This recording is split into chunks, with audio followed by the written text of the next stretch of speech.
महादेव, जय भोलेनाथ। नमस्कार दोस्तों, आप सभी का स्वागत है धर्म ज्ञान के मार्ग में। आज हम बात करेंगे कि राधे राधे जपने की महिमा यदि आप जान गए तो समझ जाएं आपके जीवन के हर संकट पल भर में हो जाएगा दूर।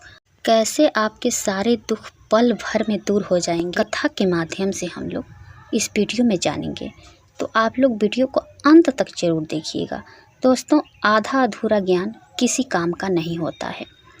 आज आपको पता चल जाएगा कि एक केवल राधा नाम जपने से हमारे जीवन में क्या क्या बदलाव हो सकता है। चलिए जानते हैं, वीडियो में आप लोग बने रहिएगा। एक बार एक संत जी किसी गांव के निकट आश्रम पर भागवत जी की साप्ताहिक कथा कह रहे थे। तीसरे दिन के वृतांत में वह कथा करते हुए बताने लगे, अनेक प्रकार के लोग जो पाप कर्म करते हैं उन्हें अनेक प्रकार के नरकों में जाना पड़ता है, लेकिन एक उपाय है जिसके द्वारा नरकों में जाने से बचा जा सकता है। कोई एक बार सच्चे हृदय से राधा नाम पुकार ले तो वह नरकों में नहीं जाता है। एक सेठ जी रोज आकर सत्संग सुना करते थे। सत्संग समाप्ति के पश्चात वह संत जी के चरणों में आकर बड़े जोर से रोने लगे। संत जी ने कहा, अरे सेठ, क्यों रोते हो? तुम्हारा मन उदास क्यों है? सेठ जी रोते हुए कहने लगे, हे भगवान, आपकी कृपा से मुझे सब कुछ प्राप्त है, पर मेरे मन को एक बड़ी चिंता सताती है। संत जी कहने लगे, कहिए कौन सी चिंता है? सेठ जी कहने लगे, आज आपने भागवत कथा में नरकों का वर्णन किया है और वर्णन करते हुए बताया है कि जीवों को अनेक पापों से नरकों की प्राप्ति होती है, लेकिन एक उपाय है जिसके द्वारा नरकों में जाने से बचा जा सकता है। तो प्रभु, मैं तो आपकी शरण में हूँ, रोज सत्संग सुनने आता हूँ। मेरे मन में तो यह विश्वास है आप संतों की कृपा से, भागवत की कृपा से मेरा उद्धार तो हो ही जाएगा, लेकिन मेरा एक छोटा भाई है जिसकी उम्र 50 साल है। वह ना सत्संग में जाता है और ना परमात्मा पर विश्वास करता है और ना ही प्रभु का नाम सुमिरन करता है। उसका उद्धार किस प्रकार होगा? मुझे उसकी बड़ी चिंता है। मैं उसे बहुत बार समझाना चाहा, लेकिन वह नहीं मानता है। इस संसार के काम तो होते रहेंगे, तुम भगवान के नाम का स्मरण भी किया करो। तब वह कहता है, ऐसा करने से कुछ नहीं होता है, तुम भी मत किया करो। मैं जितना आस्तिक हूँ प्रभु के प्रति, जितनी मेरी आस्था है, वह उतना ही कट्टर और अनिश्वरवादी है। तब संत जी ने कहा, क्यों चिंता करते हो? एक दिन उसका भी उद्धार हो ही जाएगा। सेठ जी रोते हुए कहने लगे, हे भगवान, उसका उद्धार कब होगा? आप जैसे महापुरुष हमारे गांव में आए हैं, मुझे तो आप पर ही यकीन है, आप ही उसका उद्धार करके जाएंगे। अब आप कैसे भी कृपा कर मेरे घर आइए और एक बार तो उसके मुख से श्री राधा नाम का उच्चारण कराइए। तब सेठ जी विनय सुन संत जी से कहने लगे, कल सत्संग समाप्ति के पश्चात मैं आपके घर आऊँगा और उसे परमात्मा का सुमिरन अवश्य कराऊँगा। दूसरा दिन सेठ जी अपने घर गए, संत जी के आने का इंतजार करने लगे। आश्रम पर कथा की समाप्ति हुई। अब संत जी अपने वचन के अनुसार सेठ जी के घर पहुँचे। जैसे ही घर पहुँचे, सेठ जी ने बड़े श्रद्धा भाव से संतों का स्वागत किया। उन्होंने अपने भाई को बुलाकर कहा, संत जी आज हमारे घर पधारे हैं, उनका दर्शन कर लो। वह अंदर से बैठे बैठे कहने लगा, मुझे ना किसी संत से मिलना है और ना ही भगवान से मिलने की इच्छा है। तुम ही उनकी सेवा करो और तुम ही उनका पेट भरो। संत जी ने जब यह वचन सुने, सेठ जी रोते हुए कहने लगे, भगवान जी, देखा आपने, आपके सामने ही आपका अपमान कर रहा है। संत जी कहने लगे, सेठ जी ख्याल न कीजिए, सब कुछ अच्छा होगा। अब सेठ को दिलासा देते हुए संत जी पलंग से उतरे और उसके भाई के कक्ष में आ गए और उसके कंधों पर हाथ रखकर कहने लगे, और बताओ आज तक कितना कमाया। वह संत जी को इस प्रकार अपने नज़दीक देखकर कहने लगा, अपना हाथ मेरे कंधों से हटाओ। मैं न संतों को मानता हूँ और न भगवान को मानता हूँ। लोग जितने आस्तिक होते हैं मैं उतना ही कट्टर नास्तिक हूँ। मैं भगवान को नहीं मानने वाला हूँ। आप मेरे नज़दीक क्यों आए हैं? संत जी कहने लगे, मैं तो अपना काम करने आया हूँ। संतों का काम होता है लोगों का उद्धार करना। आज तुम्हारे उद्धार का कार्य मिला है तो अवश्य करके ही जाऊँगा। वह सेठ का भाई भी बड़ा कट्टर था। वह कहने लगा, आपको किसी का भी उद्धार करना है कर लीजिए, पर मेरा उद्धार आप नहीं कर सकते हैं। मैं कुछ भी नहीं करने वाला हूँ। सेठ के भाई को देखकर संत जी मुस्कुराकर कहने लगे, एक बार राधे राधे बोल दो। वह सेठ जी का भाई कहने लगा, मैं कुछ नहीं बोलूँगा। संत जी ने फिर कहा, राधे राधे बोल दो। वह कहने लगा, नहीं कहूँगा। फिर संत जी ने कहा, राधे राधे बोलो। वह कहने लगा, मैंने कहा ना मैं नहीं बोलूँगा। तब संत जी पुनः सेठ जी के पास आए और कहने लगे, अब आपने मेरे ऊपर यह जिम्मा सौंपा है। अब मैं जैसा करूँगा आप बीच में नहीं आना। आप सारे परिवार वाले बाहर जाकर बैठ जाओ। जब तक मैं आपको बुलाऊं नहीं, एक भी परिवार वाला कक्ष में मत आइएगा। आप इस प्रकार सेठ जी अपने परिवार सहित बाहर आकर बैठ गए। अब कक्ष में सिर्फ संत जी और सेठ जी का भाई था। संत जी ने पुनः प्रेम से कहा, अरे भैया एक बार राधे राधे बोल दो।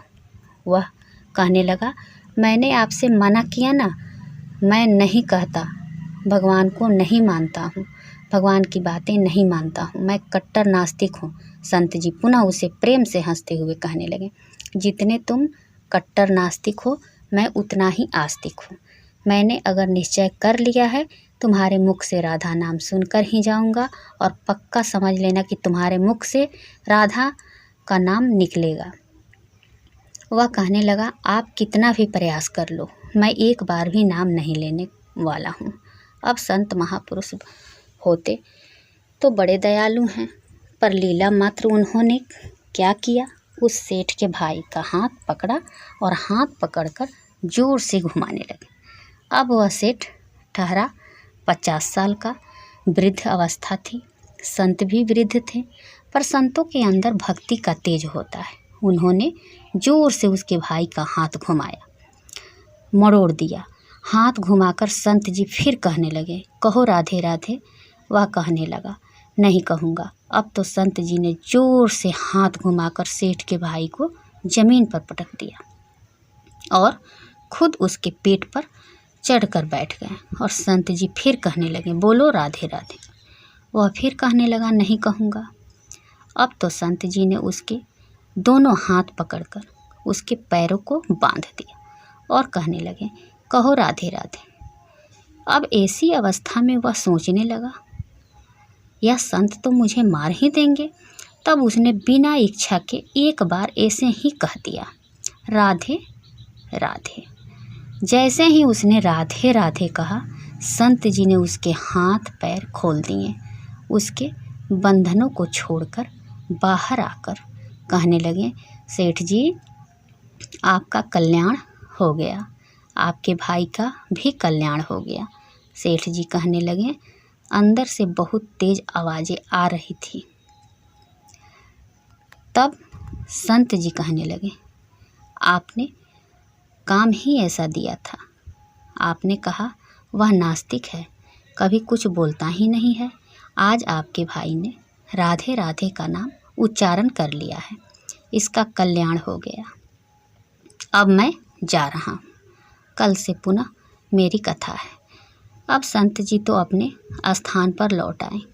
सेठ का भाई जमीन से उठकर अपने भाई से कहने लगा, यह कैसे संत हैं, मुझसे झगड़ा करने आ गए, मेरे ऊपर चढ़कर बैठ गए और कहने लगे, अगर राधे राधे का नाम उच्चारण नहीं करोगे तो मैं तुम्हारे ऊपर ऐसे बैठे रहूँगा। अब उसकी बातें सुन सेठ जी तो हंसने लगे। वह हंसते हुए मन से भगवान को धन्यवाद देते हुए कहने लगे, हे प्रभु, आपके संत भी बड़े दयालु, खुद कष्ट सहकर भी लोगों का कल्याण करते हैं। समय व्यतीत होता गया। मुश्किल से 5-6 महीने गुजरे होंगे। अचानक एक दिन छोटे भाई का देहांत हो गया। शरीर समाप्ति के पश्चात आत्मा शरीर से अलग हो जाती है। वह आत्मा ही ऊपर यमराज के पास जाकर सारे हिसाब किताब देती है। अब इस व्यक्ति का हिसाब किताब खोला गया। यमराज ने चित्रगुप्त से कहा, जो आज इंसान हमारे पास लाया गया है, इसका हिसाब क्या है? चित्रगुप्त कर्मों का हिसाब देखकर बताने लगे, हे भगवान, इसने अपने जीवन में कभी परमात्मा का नाम सुमिरन नहीं किया है, सदा पाप ही पाप किए हैं। इसे तो सीधे नरक भेज दिया जाए। अब यमराज के आदेश अनुसार जैसे ही उसे नरक भेजा जा रहा था, तभी चित्रगुप्त ने कहा, भगवान, एक बात और है। यमराज जी ने कहा, कौन सी बात है? चित्रगुप्त ने कहा, भगवान, एक बार संतों के कहने पर इसने राधा नाम का उच्चारण किया था। अब एक बार राधा नाम का उच्चारण यमराज ने दूतों से कहा, थोड़ी देर रुक जाइए, इसका हिसाब किया जाएगा, इसके बाद ही इसे नरक में भेजा जाएगा। यमराज ने पुनः चित्रगुप्त से कहा, जल्दी से इसका हिसाब देखो और कहीं इसने परमात्मा का नाम उच्चारण तो नहीं किया है। चित्रगुप्त ने फिर से पुनः सारा हिसाब देखा और देखकर कहने लगे, भगवान, इसने एक बार जो नाम उच्चारण किया है वह संतों के भय से किया था, दिल से भी नहीं किया था, पर एक बार राधा नाम का उच्चारण किया है। तब यमराज ने उसी इंसान से पूछा, एक बात बताओ, हम तुम्हें पहले राधा नाम उच्चारण का फल दें या तुम्हें नरक में भेज दें? तब वह भक्त हाथ जोड़कर कहने लगा, भगवान, नरक में तो जाना ही है, इससे अच्छा है आप मुझे एक बार राधा नाम उच्चारण का फल दें, तो फिर मुझे जहाँ चाहो भेज देना। अभी यमराज जी अपनी पुस्तक खोलकर देखने लगे कि एक बार राधा नाम उच्चारण का फल क्या है। उन्होंने सारी पुस्तकें खोल दी, पर उन्हें कहीं फल दिखाई नहीं दिया।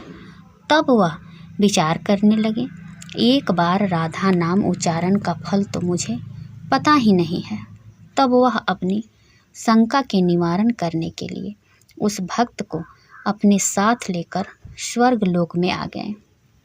स्वर्ग में आकर यमराज ने इंद्रदेव से कहा, हे इंद्रदेव, मुझे बताइए, एक बार राधा नाम उच्चारण करने का क्या फल है?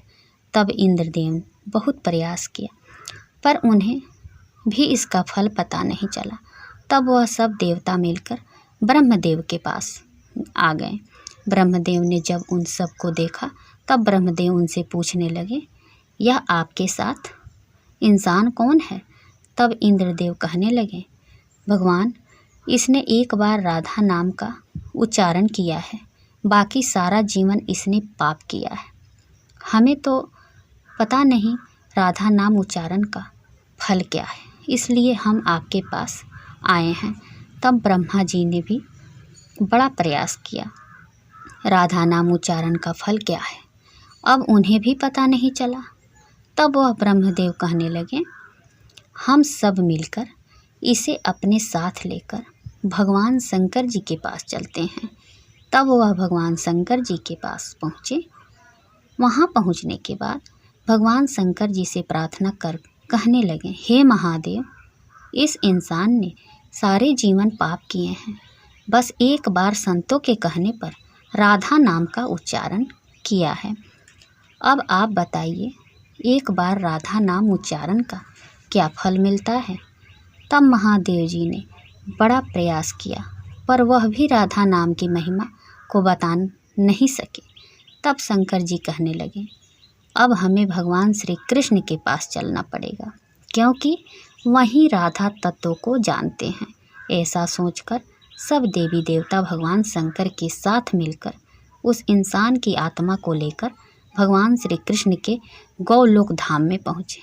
गौलोक धाम में भगवान श्री कृष्ण राधा जी के साथ अपने आसन पर विराजमान थे। भगवान श्री कृष्ण ने सब देवी देवताओं का सम्मान किया और उनसे पूछा, आज अचानक से आने का कारण क्या है। तब भगवान शंकर हाथ जोड़कर कहने लगे, हे भगवान, यह इंसान, इसे धरती से लाया गया है। इसने अपने जीवन में अनेक पाप किए हैं, पर एक बार राधा नाम का उच्चारण किया था। यमराज जी पता न कर सके कि एक बार राधा नाम उच्चारण का फल क्या है। तब वह इसकी जानकारी लेने के लिए इसके साथ इंद्र जी के पास स्वर्ग में आए थे। फिर स्वर्ग से होते हुए ब्रह्मलोक आए, फिर ब्रह्मलोक से होते हुए यह मेरे पास पहुँचे। अब मैं इन सबको अपने साथ ले आपके पास लेकर आया हूँ। अब आप बताइए, एक बार राधा नाम उच्चारण का क्या फल हो सकता है। जब इस प्रकार बातें चल रही थी, तब श्री कृष्ण के पास बैठी राधा रानी बड़े जोर से हंसने लगी। तब श्री कृष्ण ने कहा, हे राधिका, क्यों हंसती हो। तब राधिका कहने लगी, हे भगवान, यह अभी तक राधा नाम का महत्व समझ नहीं है। तब भगवान शंकर जी कहने लगे, हे महारानी, राधिका के नाम का क्या असर है, आप हमें बताइए। तब राधिका जी कहने लगी, हे महादेव, आप खुद सोचिए, इस व्यक्ति ने एक बार राधा का नाम जपा। वह एक बार राधिका के नाम जपने से स्वर्ग लोक की सैर करके आया, ब्रह्मदेव का ब्रह्मलोक में दर्शन करके आया, आपके महादेव लोक में आपका इसने दर्शन किया। आज एक बार उच्चारण के प्रभाव से यह आप सबको साथ लेकर हमारे गौलोक धाम में आया है, मेरे दर्शन और श्री कृष्ण का पूजन कर रहा है। इससे अधिक राधा नाम का और फल क्या हो सकता है। जब राधिका जी ने इस प्रकार एक बार राधा नाम का पूरा महत्व बताया तो यमराज कहने लगे, यह तो बड़ा अनंत फल है। जो व्यक्ति नरकों में जाने वाला था, वह एक बार उच्चारण से सब लोकों की यात्रा कर भगवान श्री कृष्ण और राधा रानी के चरणों में उपस्थित हो गया है।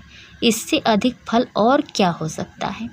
तभी फिर से यमराज कहने लगे, भगवान, क्या अब इसे नरकों में जाने की आवश्यकता नहीं है। तब श्री कृष्ण कहने लगे, हे धर्मराज, जिसने एक बार राधा रानी के चरणों का दर्शन कर लिया हो, वह तो कभी नरक में जा नहीं सकता।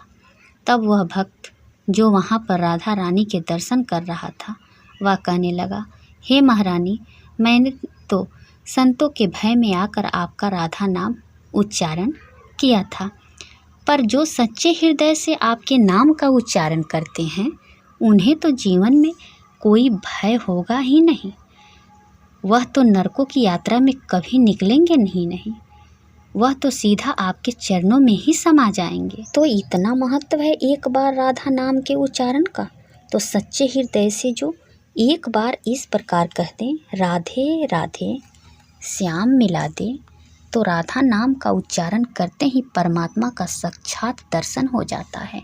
दोस्तों, यह थी राधा नाम की महिमा। यदि हम सब भी श्रद्धा भाव और विश्वास के साथ राधे राधे का जप करते हैं, तो हमारे सारे कष्ट, सारे संकट दूर होते देर नहीं लगे। दोस्तों, उम्मीद करती हूँ कि यह जानकारी आप लोगों को पसंद आएगी। यदि जानकारी पसंद आए तो ऐसे ही वीडियो देखने के लिए वीडियो को लाइक और चैनल को सब्सक्राइब करके साथ ही घंटी को ज़रूर दबाइएगा, जिससे कि मेरे वीडियो के नए नोटिफिकेशन सबसे पहले आप लोगों तक पहुँचे। कमेंट बॉक्स में जय श्री राधे राधे ज़रूर लिखिएगा इनकी कृपा पाने के लिए। फिर मिलती हूँ एक नए वीडियो के साथ, तब तक के लिए बाय, धन्यवाद।